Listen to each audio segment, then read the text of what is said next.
Graça e paz, meus irmãos. Boa noite. Estamos juntos mais uma vez. Estamos iniciando mais um culto ao nosso Senhor e Salvador Jesus Cristo. Então, já convido desde já você a pegar sua Bíblia, a reservar esse momento agora, um momento especial de culto ao Senhor. Mesmo você na sua casa, mas todos nós juntos, em um só corpo, em um só espírito. Então, te convido a você fazer esse momento, um momento de adoração ao Senhor. Então, se desprenda das situações à sua volta, né? Coloque aí seu celular para vibrar, se você está vendo pela televisão ou pelo seu notebook, né? Preste atenção e faça desse momento um momento de culto ao Senhor, tá? Não fique pensando, estou em casa, não. Faça para o Senhor, tá? Então, muito bem-vindo, você também que está nos acompanhando aí, que é visitante de primeira vez, Deus te abençoe cada vez mais. Estamos aqui iniciando mais um culto na Igreja Presbiteriana em Piraquara, tá? E eu quero te convidar, desde já, a abrir a palavra do Senhor em Salmos, um salmo bem conhecido, um salmo de número 150. Salmo de número 150, você abre aí e faz a leitura do Salmo de número 150, que diz assim: Aleluia, louvem a Deus no seu santuário, louvem a Deus no firmamento, obra do seu poder, louvem-no pelos seus poderosos feitos, louvem-no segundo a sua imensa grandeza, louvem-no ao som de trombeta, louve-no com harpas e liras, louve-nos com tamborim e danças, louve-o com instrumento de cordas e com flautas, louve-no com símbolos sonoros, louve-no com símbolos retumbantes. Todo ser que respira, louve ao Senhor. Aleluia. Então, você está respirando nesse momento? Puxa o ar aí, ó. Está respirando bem? Então, você deve louvar o Senhor também. Todo ser que respira, toda a criação, nós somos criação de Deus. Então você deve louvar o Senhor também. Então todo ser que respira, louve ao Senhor. Então nesse momento eu convido você a fazer uma oração de louvor a Deus. Sabe? Faça uma oração, ao invés de ficar pedindo, Senhor, me dá, faça uma oração de louvor a Deus. Fala o quanto Deus é bom, o quanto Ele é poderoso, o quanto Ele é belo. Faça essa oração no seu íntimo, aí mesmo onde você está. Louve ao Senhor em oração, tá? Vamos orar? Pai, nós somos gratos a Ti. Nós te agradecemos, Senhor, pela Tua infinita misericórdia. Nós somos gratos a Ti, Senhor, porque até aqui o Senhor tem nos sustentado. Nós somos gratos a Ti, Senhor, por esse momento, mesmo frente a essa pandemia, o Senhor reservou meios, Senhor, para nos comunicarmos, Senhor, e estamos aqui louvando ao Senhor de todo o coração, com toda a nossa força. Nós somos gratos a Ti, Senhor, pelo Teu Filho Jesus Cristo. Nós somos gratos a Ti pelo Espírito Santo. Nós somos gratos a Ti pela Tua palavra. Nós somos gratos a Ti pela igreja. Nós somos gratos a Ti, Senhor Deus, por nossa família. Nós somos gratos a Ti, Senhor. Muito obrigado, ó Pai, por esse privilégio de estarmos aqui reunidos em Espírito, Senhor, e reunidos em Teu nome, para a glória do Teu nome, Senhor. Muito obrigado. Receba toda adoração, todo louvor, toda honra é para Ti, toda glória é para Ti. A única glória devida é para Ti. Ó Senhor, receba com uma aroma suave a Ti, Senhor Deus, no Teu trono de glória, esse culto, em nome de Cristo Jesus, nosso Senhor e Salvador. Amém. Graças a Deus. Vamos continuar louvando ao Senhor com nossos cânticos espirituais. O Ministério de Louvor vai estar conduzindo esse momento.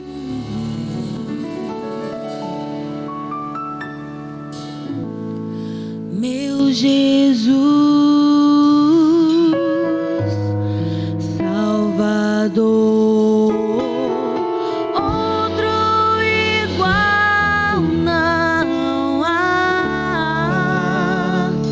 Todos os dias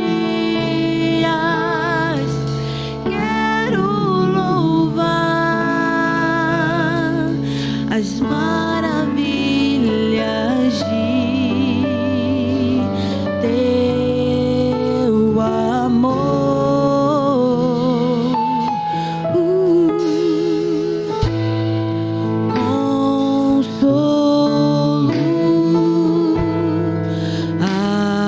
abrigo, força e refúgio é o Senhor.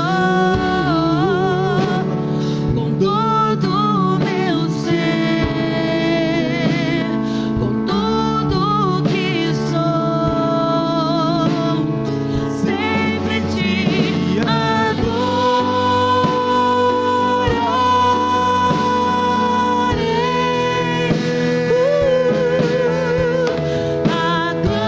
ao Senhor toda a terra e cantemos poder, majestade, louvores ao Rei. Montanhas se prostrem e murcham os mares ao som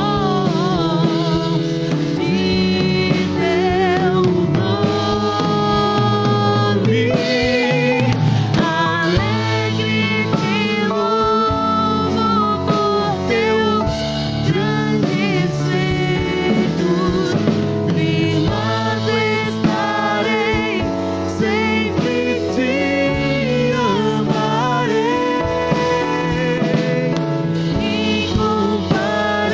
Incomparáveis são tuas promessas pra meu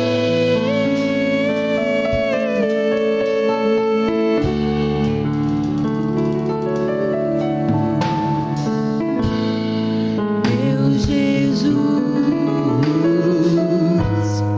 Salvador, outro igual não há. Todos os dias quero louvar as maravilhas de teu amor. Consolo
louvado seja o Senhor.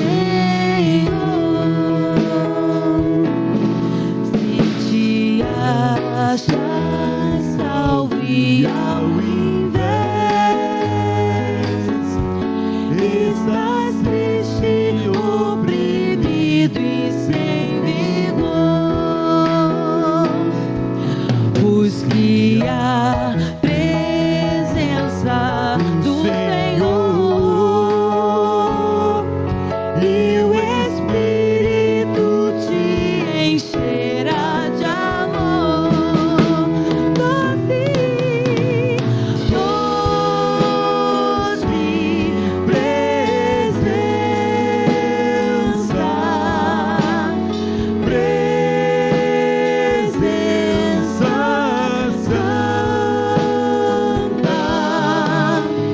vem sobre nós,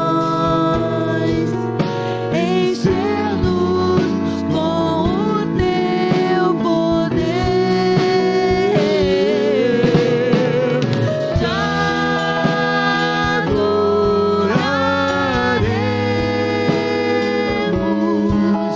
por tua presença aqui, e que renovará os nossos corações. Louvado seja o Senhor, louvado, louvado seja o Senhor, louvado seja o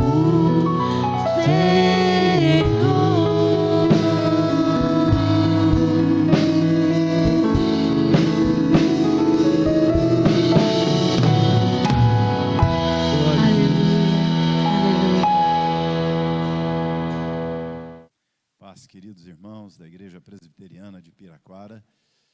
Prazer grande estar aqui, poder falar com vocês nessa noite, participar desse culto, desse momento de adoração, celebração a Deus. Pastor João e demais irmãos, liderança da igreja, um abraço a todos. O Senhor continue a sustentar essa igreja e fazê-la prosperar no ministério para o qual Deus a chamou a partir daqui de onde a igreja está. Eu quero convidá-los nessa noite a ler, meditar na palavra, Atos capítulo 4, versículo de número 5 em diante, que diz assim: no dia seguinte, reuniram-se em Jerusalém as autoridades e os anciãos e os escribas, como sumo sacerdote Anás, Caifás, João Alexandre e todos os que eram da linhagem do sumo sacerdote. E pondo-os perante eles, os arguiram, com que poder e em nome de quem fizeste isso? Então Pedro, cheio do Espírito, lhes disse: autoridades do povo e anciãos, visto que hoje somos interrogados a propósito do benefício feito a um homem enfermo e do modo por que foi curado, tomai conhecimento vós, todos e todo o povo de Israel, de que em nome de Jesus o Nazareno, a quem vós crucificastes e a quem Deus ressuscitou de entre os mortos, sim, em seu nome é que este é curado perante vós. Este Jesus, a pedra rejeitada por vós, construtores, a qual se tornou a principal pedra angular. E não há salvação em nenhum outro, porque abaixo do céu não existe nenhum outro nome dado entre os homens pelo qual importa que sejamos salvos. Ao verem a intrepidez de Pedro e João, sabendo que eram homens iletrados e incultos, admiraram-se e reconheceram que haviam eles estado com Jesus. Vendo com eles o homem que fora curado, nada tinham que dizer em contrário. E, mandando-os sair do sinédrio, consultaram entre si, dizendo: o que faremos com estes homens? Pois, na verdade, é manifesto que todos os habitantes de Jerusalém, e em um sinal notório, foi feito a eles, e não podemos negar. Mas, para que não haja maior divulgação entre o povo, ameacemo-los. Olha só, ameacemo-los, para que não mais falem nesse nome a quem quer que seja. Chamando-os, ordenaram-lhes que absolutamente não falassem, nem ensinassem em nome de Jesus. Mas Pedro e João lhes responderam: julgai se é justo diante de Deus ouvir-vos antes a vós outros do que a Deus? Pois nós não podemos deixar de falar das coisas que vimos e ouvimos. Depois, ameaçando-os ainda mais, os soltaram, não tendo achado como os castigar por causa do povo, porque todos glorificavam a Deus pelo que acontecera. Ora, tinha mais de 40 anos aquele a quem se operara um milagre, ou essa cura milagrosa. Uma vez soltos, procuraram os irmãos e lhes contaram quantas coisas lhes haviam dito os principais sacerdotes e anciãos. Ouvindo isso, unânimes levantaram a voz a Deus e disseram: Tu, soberano Senhor, que fizeste a terra, o céu, o mar e tudo o que neles há, que disseste por intermédio do Espírito Santo, por boca de Davi, nosso pai, teu servo, porque se enfureceram os gentios e os povos imaginaram coisas vãs. Levantaram-se os reis da terra e as autoridades se ajuntaram a uma contra o Senhor, contra o teu ungido, porque verdadeiramente se ajuntaram nesta cidade contra o teu santo servo Jesus, ao qual ungiste Herodes e Pôncio Pilatos, com gentios e gente de Israel, para fazerem tudo o que a tua mão e o teu poder, propósito predeterminaram. Agora, Senhor, olha para as suas ameaças e concede aos teus servos que anunciem com toda a intrepidez a tua palavra, enquanto estendes a mão para fazeres curas, sinais, prodígios por intermédio do santo ou do nome do santo servo Jesus. Tendo eles orado, olha só, tendo eles orado, tremeu o lugar onde estavam reunidos. Todos ficaram cheios do Espírito Santo e com intrepidez anunciavam a palavra. Irmãos, eu queria que você prestasse bastante atenção no ensino dessa palavra aqui. Quero destacar para o nosso coração nessa noite. Aqui você tem o começo do Evangelho. Esse livro de Atos, ele é chamado por alguns de Atos dos Apóstolos. Na verdade, de apóstolos ele menciona os Atos de Pedro, os Atos de João e um pouco dos Atos do próprio Filipe. Na verdade, aqui você tem um livro de história da igreja. Você tem os atos do Espírito Santo através da igreja. Você tem uma continuidade do Evangelho de Lucas. Durante um tempo esse livro até foi distribuído como um livro só, não se separava do livro de Lucas, porque na verdade é uma continuação. É a continuidade da história do ministério de Jesus e a extensão do ministério de Jesus agora através da igreja. É a igreja continuando a missão, é a igreja continuando a sua tarefa, é a igreja sendo igreja, é a consolidação da igreja, são os inícios da igreja de Cristo Jesus. E aqui o texto vai nos falar que a igreja pregando, proclamando o evangelho, indo ao templo, se reunindo continuamente no templo. Pedro e João chegaram para um momento de culto, um momento de oração, curaram um paralítico à porta da igreja, ou do templo de Jerusalém, e por causa dessa cura, enquanto falavam, pregavam para aquela grande multidão reunida, eles são presos, são levados ao sinédrio, e ali no sinédrio tem uma audiência, eles estão sendo interrogados, agora julgados, e como resultado do julgamento, a decisão é proibir que eles preguem o evangelho em Jerusalém. No texto você tem aqui claramente a decisão, mesmo diante do sinal feito, mesmo diante do fato de não poder contestar o sinal feito, as autoridades decidem proibir que eles continuassem pregando o evangelho naquele lugar. E a decisão é essa: não mais falem no nome de Jesus. E o versículo 21 diz: ameaçando-os mais ainda, os soltaram, mas eles são soltos debaixo de uma proibição, debaixo de uma ameaça. É um momento de alegria, de entusiasmo, a igreja crescendo, a igreja avançando, pessoas chegando, convertendo, cura milagrosa, mas o inimigo vem, despeja um balde de água fria em cima da igreja e dos discípulos. Ele vem, tenta intimidar, barrar, pressionar a igreja, esfriar a igreja e inibir aquele progresso da igreja do Senhor Jesus.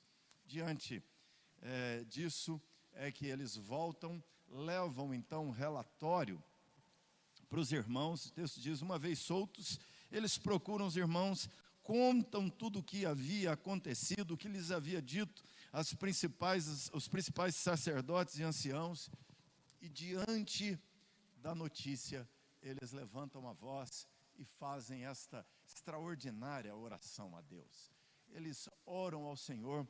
O resultado da oração é que eles ficam cheios do Espírito Santo. Vem um terremoto naquele lugar e eles saem anunciando o Evangelho. É sobre essa atitude que eu quero falar com vocês aqui. Bom, primeiro esse texto nos leva a olhar para a relação do cristianismo, da igreja de Jesus, a igreja e as outras religiões. A missão da igreja e as outras religiões e a tarefa de pregar o Evangelho. Jesus reuniu seus 12, treinou, pregou, reuniu a multidão, 120, os 500, aqueles que creram nele, os 3.000 convertidos de Pentecoste agora, os 5.000 homens, número para o qual sobe aqui, né, o hall de membros da igreja. Essas pessoas estão aqui e elas têm uma missão. A missão é fazer discípulos de todas as nações, pregar o Evangelho, levar as pessoas a compreender quem é Jesus, quem é Deus, a salvação, o perdão, a vida eterna. E então nós temos aqui essa tarefa da igreja, essa jornada da igreja agora, e ela tem que proclamar o Evangelho diante das nações. E nós temos esta relação aqui, em primeiro lugar, a igreja e as outras religiões, a missão e as outras religiões. Eles têm que pregar, eles têm que fazer discípulos. O texto diz que as autoridades judaicas, que aqueles que não creram, aqueles que não entendiam o Evangelho, aqueles que são da outra fé, o sumo sacerdote Anás, João, Alexandre, todos os que eram da linhagem do sumo sacerdote, eles agora estão questionando, estão interrogando, estão fazendo oposição, estão fazendo resistência à proclamação do Evangelho. Você tem aqui o primeiro problema, desafio de confrontar as crenças contrárias. A igreja já nasce, a missão já começa com esse grande desafio, enfrentar os que pensam diferente, os que não creem no que cremos, e aqueles para os quais temos que pregar o que cremos. Esse é um grande desafio. Vivemos num mundo do politicamente correto, e muitos cristãos, infelizmente, estão se inclinando ao politicamente correto. Não pode compartilhar a fé, não pode falar da fé, não pode confrontar a outra crença. Muita gente diz que política e religião não se discute, e alguém com muita sabedoria já disse: é por isso que nós temos falsos pastores nos púlpitos e corruptos no poder, porque as pessoas não querem conversar sobre um assunto que é elementar à vida, que é essencial à vida, um assunto que é extremamente importante, que trata do destino eterno das pessoas, que trata das verdades sobre Deus. Irmãos, nós precisamos lembrar que a igreja tem um desafio, a não igreja, a fé tem um desafio, que é lidar com as crenças erradas, com as crenças contrárias. Nós não somos permitidos atacar, ofender, mas nós temos uma relação, e a relação tem a ver com a missão. Nós temos os grandes desafios do budismo, do shintoísmo, do islamismo, nós temos os desafios das dezenas, centenas, milhares de outras crenças. Nós temos no mundo hoje mais de 10.000 religiões, nós temos milhares de crenças, deuses, e o desafio é pregar o Evangelho de Jesus. Nós não podemos reinventar a missão. Há cristãos querendo reinventar a missão, há cristãos querendo negar a missão. No mundo inteiro, de tantos bilhões de cristãos que temos ao redor do mundo, de mais de 2 bilhões de cristãos, 7% prega o Evangelho, compartilha a fé. Esse é um grande desafio. Você precisa entender que os não cristãos, ou os cristãos nominais à nossa volta, são um desafio para nós.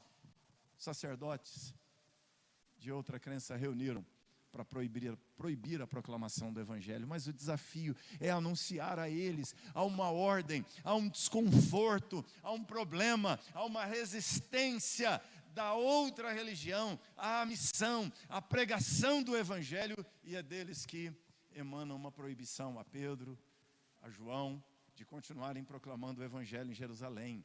É da outra religião que parte a proibição, que quer calar a voz, que quer calar a proclamação do Evangelho.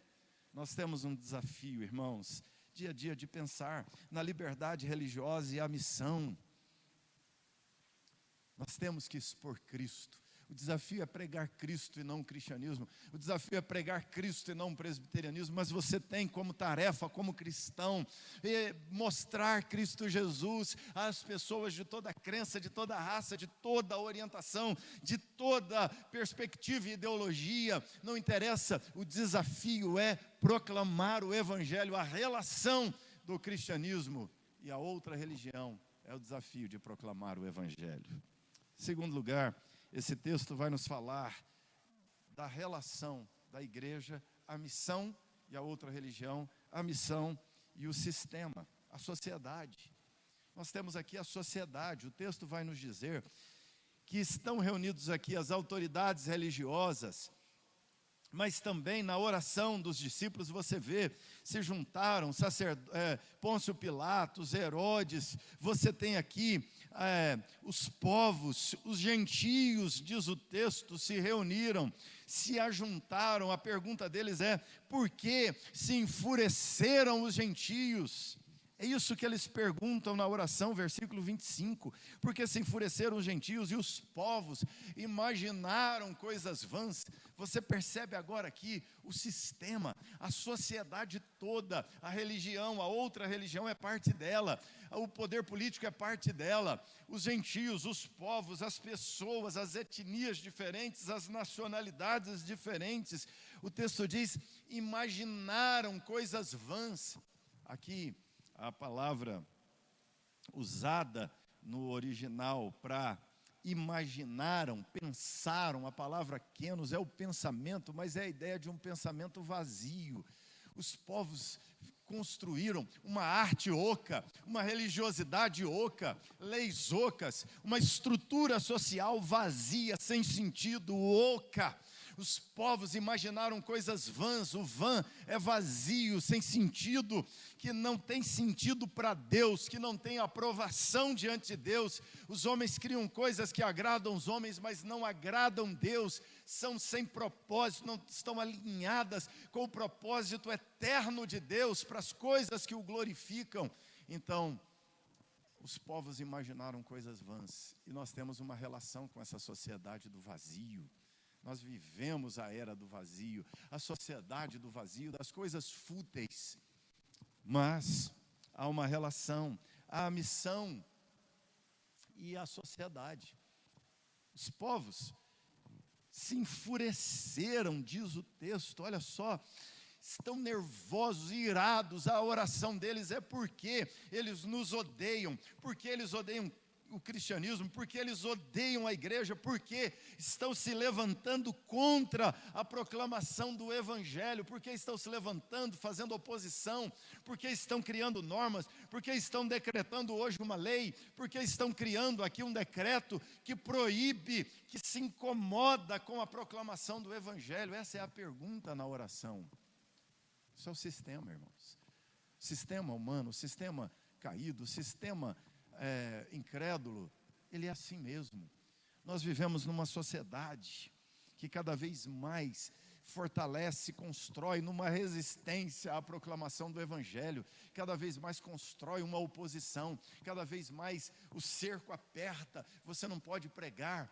Já em vários países, nós temos 50 países de domínio islâmico no mundo, onde você não pode pregar o Evangelho. Nós já temos 5 países no mundo, onde, apesar de não ser de cultura, domínio islâmico, você não pode mais pregar o Evangelho por questões de respeito a outra crença. Isso é um sistema. Nós temos vários países que, porque a ideologia, o sistema de governo, o sistema econômico daquele país, de orientação ideológica, marxista ou socialista ou de outra vertente, não permite que se proclame o Evangelho, e cada vez mais isso aumenta, e já há no nosso próprio país restrição, há imposições, há o sistema social querendo retraduzir a Bíblia, reinventar a Bíblia, dizer o que a igreja pensa, dizer o que a igreja faz e não faz, dizer o que você como cristão tem que pensar. A mídia quer dizer o que você deve pensar, o jornalista, o repórter quer dizer em que você tem que pensar, e a autoridade política quer dizer como você tem que crer. Queridos, nós temos uma relação com a sociedade, com o sistema político, o sistema econômico. O poder econômico quer determinar como a igreja será. A igreja não pode ser subproduto do mercado, a igreja não pode ser subproduto da política, a igreja não pode ser subproduto da sociedade onde ela vive. Ela tem, na verdade, um confronto com essa sociedade. Os povos imaginaram coisas vãs. O sistema é oposição, é resistência.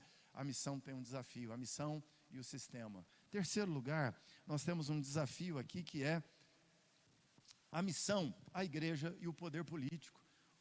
A missão, a igreja e o poder político, a missão e os governos. O texto diz aqui, se reuniram Herodes é o rei, Pôncio Pilatos é o prefeito, é o governador da cidade de Jerusalém. Mas Herodes e Pôncio Pilatos representam o Império Romano. Eles vivem dentro de um Império Romano pagão, um império que acha que o imperador é um Deus. Esse império tem normas, tem leis, tem regras, tem cultura, mas há um sistema político. Há aqui um sistema político, há aqui uma força política. Ele diz que Herodes, Pôncio Pilatos, com os gentios, com o sistema, fizeram tudo que a tua mão, o teu propósito predeterminaram.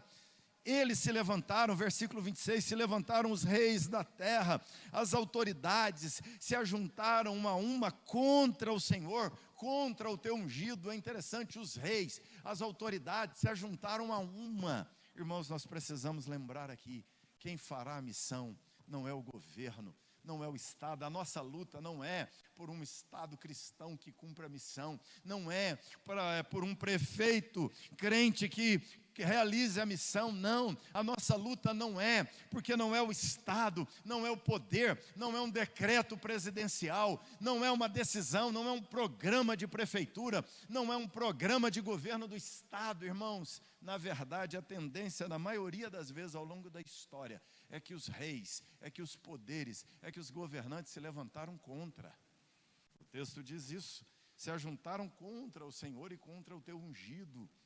Na maioria das vezes nós vemos reis atrapalhando, nós vemos políticos atrapalhando. Raríssimos são os momentos em que políticos contribuíram, cooperaram com a missão, ajudaram a igreja. Na verdade, na maioria dos lugares e na maior parte do tempo, eles atrapalharam, se levantam contra. E aqui ele diz que a igreja tem esse desafio, porque o Estado não pode produzir cristão. O que pode produzir cristão é a pregação genuína, do evangelho genuíno. É a igreja, é a missão de fazer discípulos que produzirá cristãos verdadeiros, genuínos. Nós não produzimos cristãos por decreto do Estado, não produzimos cristãos com lei, com norma, com regra, com imposição, com domínio, com predomínio. O Estado pode até virar cristão, mas isso não significará que o povo virará cristão. Constantino que nos diga, quando tenta produzir cristãos por decreto imperial. O Estado é um desafio. Há uma tensão aqui, irmãos. A igreja, a missão da igreja e as outras religiões. a igreja e o sistema do governo onde ela vive, a igreja e o poder político, econômico, humano sobre os homens. Mas por último, para fecharmos, esse texto nos fala de Deus e a missão e Deus, a missão e as outras religiões, a missão e o sistema, a missão e o poder político, a missão e Deus, a igreja e Deus, a igreja e o seu dono, e o seu fundador, e o seu enviador, o nosso Deus soberano. É interessante o texto diz, porque se ajuntaram as autoridades, e aqui as outras religiões estão contra, o sistema está contra, os políticos estão contra, as autoridades estão contra, mas preste atenção, não é contra a igreja, é contra Cristo. É contra o Senhor e seu ungido. Você precisa entender isso, querido irmão. É contra o Senhor e seu ungido. Não é contra a igreja. A perseguição não é a igreja. Quando Jesus se apresenta a Paulo, ele diz, Paulo, não é porque você persegue a igreja, é porque você me persegue. É contra Deus, a missão é de Deus, a igreja é de Deus, a igreja é defendida por Deus, é sustentada por Deus, é pastoreada por Deus, é capacitada por Deus na sua tarefa, na sua missão. A igreja não vê a sua capacitação no dinheiro, na sua estrutura, nos seus recursos, na sua força, nas suas habilidades. O poder da igreja está no fato de que Deus é o Senhor da missão. Deus é o Senhor da igreja. O texto diz assim, a oração desses irmãos é linda, é extraordinária, porque eles oram dizendo, se ajuntaram verdadeiramente nessa cidade, fizeram tudo, olha só, tudo que a tua mão e o teu propósito predeterminaram. Ou seja, eles entendem, há um plano maior de Deus, há um governo maior de Deus, acima dos governos humanos, acima das circunstâncias humanas, acima das contingências humanas, acima das realidades humanas, há uma realidade maior de Deus. E ele diz, tudo que a mão de Deus predeterminou. Irmãos, nada está fora do controle de Deus, nós precisamos entender isso.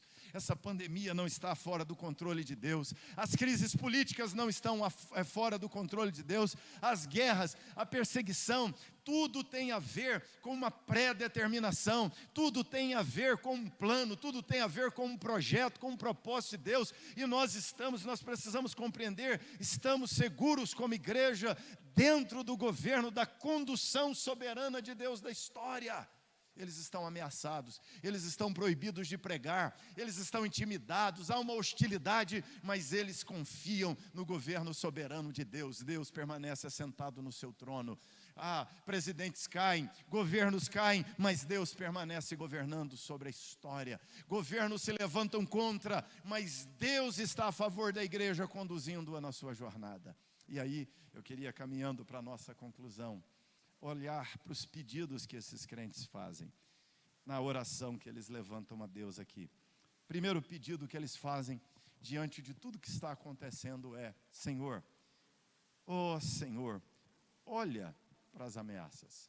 Mas é interessante, eles não pedem para Deus calar a ameaça, para Deus amarrar a mão do inimigo, para Deus derrubar o Pôncio Pilatos. Eles não oram para Deus matar o sacerdote Anás, eles não oram contra o Alexandre, não, eles oram a Deus aqui. O pedido que fazem, depois de dizer, Senhor, o Senhor está vendo as ameaças, está tudo complicado, mas Senhor, primeiro pedido que esses crentes fazem, Deus, concede aos teus servos que anunciem a tua palavra com intrepidez. O primeiro pedido é intrepidez para anunciar a palavra.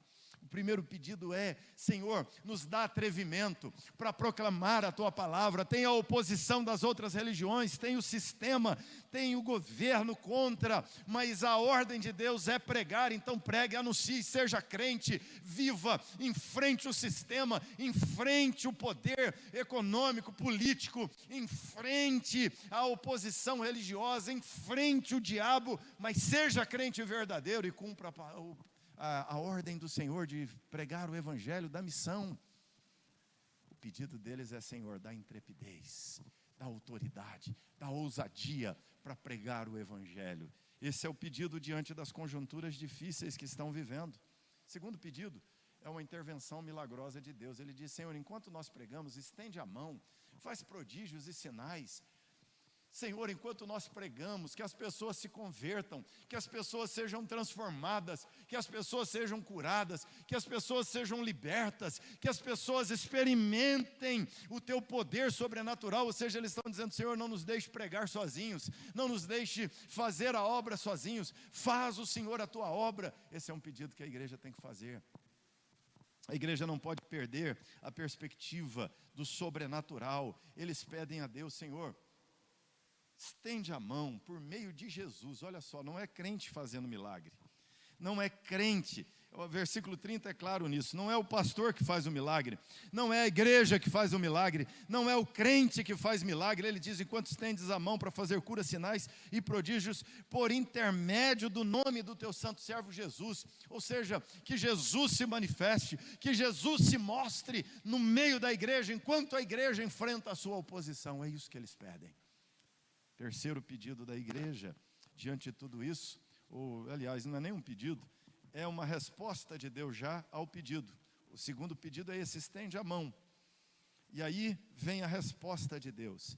Tendo eles orado, diz o texto, primeira coisa, tremeu o lugar onde estavam reunidos, um terremoto.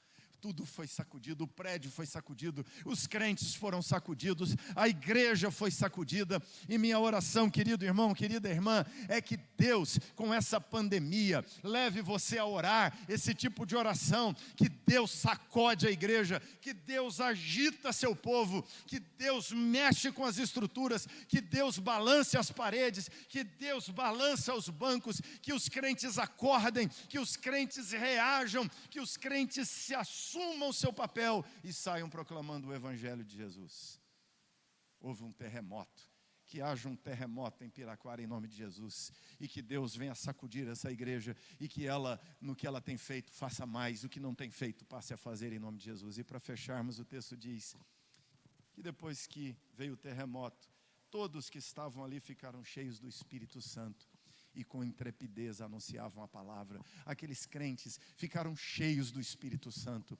Há muito crente hoje cheio de compromisso, cheio de preocupação. Há muito crente hoje cheio de dinheiro, há crentes cheios de títulos. Há muitos cristãos hoje cheios de problemas, cheios de interesses nas coisas terrenas. Há muitos cristãos cheios, sobrecarregados. Há muitos cristãos cheios de pecados, cheios de complicações dessa vida. Há muitos cristãos com uma agenda cheia, sobrecarregada, que nem tem tempo de orar, não tem tempo de ler a Bíblia, está cheio de compromissos desviados, que não pode pregar o evangelho, que não consegue cumprir a missão. Mas aqui o texto está falando de crentes cheios do Espírito Santo. Que você seja esse crente cheio do Espírito, que sai proclamando, vivendo o evangelho e pregando o evangelho aonde você for. Deus te chama para ser um crente assim. Diante dessa conjuntura toda, nós precisamos entender a relação Deus e igreja, Deus e a missão. Há muitos crentes estancados na tensão com a outra religião, com o sistema, com as autoridades. Mas aqui é Deus. Eles oraram ao Senhor, levantaram a voz e fizeram uma oração, e eles estavam cheios do Espírito Santo. Um crente guiado pelo Espírito é um crente cheio dele, a ponto de ser conduzido por ele, controlado por ele, vazio de outras coisas, mas o Espírito Santo enchendo todas as áreas da vida, do pensamento, do ser, e o Espírito Santo impulsionando. Uma igreja que canta cheia do Espírito Santo, uma igreja que ora cheia do Espírito Santo, uma igreja que se espalha e mergulha na sociedade cheia do Espírito Santo, para influenciar essa sociedade e ser uma bênção nela, em nome de Jesus. Que Deus derrame graça sobre vocês e os ajude nessa jornada de fé e os faça cheios do Espírito Santo. Que Deus mande esses terremotos santos que venham sacudir a igreja, e que nessa relação com o sistema, com as outras religiões e com o poder político, você cumpra a tua missão, em nome de Jesus. Graças a Deus, irmãos, pela palavra revelada. Tenho certeza que você foi muito edificado nessa noite. Que o Senhor continue acrescentando, que o Espírito Santo continue acrescentando cada vez mais ao seu coração essa palavra. Que essa palavra possa dar frutos a 30, a 60 e a 100 por um, para a glória do nome do Senhor. Amém? Vamos estar consagrando os nossos dízimos e ofertas. Então você nesse momento tem a opção e a oportunidade de estar ofertando e dizimando. Você pode fazer a transferência para o Banco Santander e também agora para o Banco Itaú. Vai estar passando aí na sua tela o número da conta, da agência, que você pode fazer essa transferência. Se você também quiser, você pode vir à secretaria durante a semana, entregar, né? Somente 2 pessoas estão autorizadas. Você que tem alguma dificuldade, algum irmão de idade, né? Está aí no grupo de risco, que quer fazer o dízimo chegar até a igreja, mas não tem como fazer transferência ou alguma coisa do tipo, somente 2 pessoas estão autorizadas. Você liga para a secretaria e esteja agendando ou com o nosso presbítero Aguinaldo ou com o nosso tesoureiro Sandro, tá? Mas ninguém está autorizado. É bom e importante informar isso. Vamos orar? Pai, nós consagramos a Ti esses dízimos e essas ofertas. Os irmãos que estão em casa também, dizimando e ofertando, nós consagramos a Ti, Senhor Deus. E pedimos a Ti, Senhor Deus, que faça, Senhor Deus, chover bênçãos sem medidas sobre a vida dos Teus filhos, porque nós sabemos que o Senhor dá semente para aquele que semeia. Então, Teus filhos estão semeando no Teu reino, na Tua obra, na Tua casa, Senhor Deus. Em nome de Jesus, pedimos a Ti, se há uma necessidade de porta de emprego, conduza esse Teu filho, essa Tua filha, Senhor, até essa empresa, que o Senhor quer que ela esteja ali trabalhando para ter o seu sustento, para a glória do Teu nome, Senhor Deus. Eu os abençoo em nome de Cristo Jesus. Amém.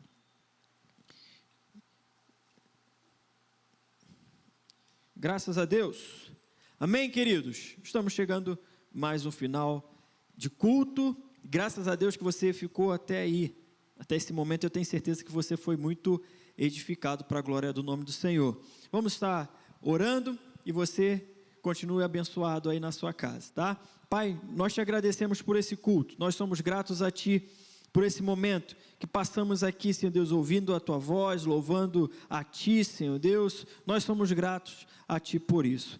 Abençoa o Teu povo, é isso que nós pedimos, Senhor, em nome de Cristo Jesus, e que a graça do nosso Senhor e Salvador Jesus Cristo, o amor de Deus, o nosso eterno e poderoso Pai, e as doces consolações do Espírito Santo de Deus, seja com você, meu irmão e minha irmã, e com todo o povo de Deus, espalhado por toda a face dessa terra, não somente hoje, mas para todo sempre, e todo o povo de Deus diz, amém. Fica na paz, Deus te abençoe em nome de Jesus, uma ótima semana.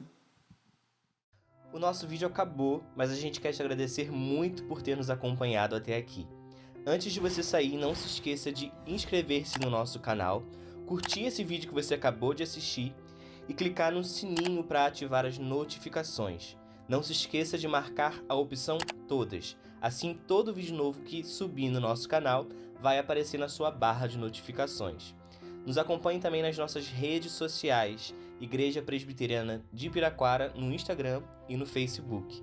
E compartilhe esse vídeo se você foi edificado.